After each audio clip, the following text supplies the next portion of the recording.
L'Ukraine est un pays d'Europe orientale qui compte environ 40 millions d'habitants et qui partage ses frontières terrestres avec 7 pays.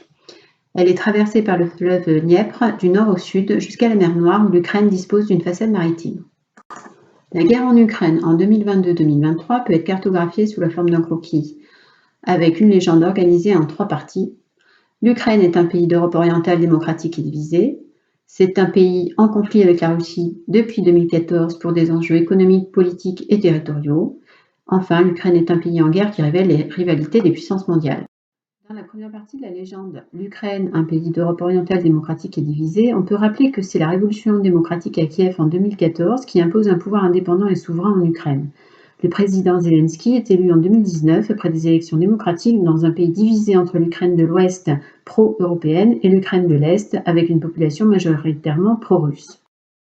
L'Ukraine est un pays en conflit avec la Russie depuis 2014. Ce conflit soulève plusieurs enjeux géopolitiques. D'une part, les enjeux économiques autour du conflit du gaz. En effet, le gaz russe est transporté par plusieurs gazoducs vers l'Europe de l'Ouest pour alimenter en gaz des pays comme la France. Ces gazoducs traversent l'Ukraine qui prélève sur cette ressource un péage, c'est-à-dire une taxe. Plusieurs pays européens sont dépendants de ce gaz russe, comme la Hongrie, à plus de 50%. Cet approvisionnement en gaz reste un objet de tension, notamment lors des périodes hivernales, et conduit les pays de l'Union européenne à se tourner vers d'autres pays exportateurs de gaz.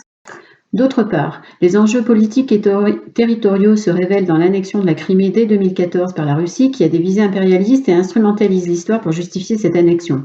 Avant même le début de la guerre en février 2022, l'Ukraine est confrontée à des cyberattaques afin de déstabiliser vie politique et économique du pays. Enfin, la Russie soutient le mouvement séparatiste du Donbass, une population pro-russe à l'est de l'Ukraine qui serait favorable à son rattachement à la Russie. L'Ukraine, un pays en guerre qui révèle les rivalités des puissances mondiales.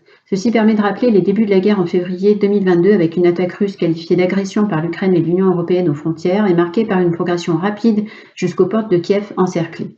Cette attaque russe multiforme entraîne alors la fuite de millions de civils, tandis que la résistance ukrainienne civile et militaire s'organise. L'armée ukrainienne reçoit une aide stratégique et tactique des pays de l'OTAN avec la livraison d'armes, les services de renseignement et un soutien aux frontières avec le positionnement de troupes de l'OTAN toutes proches.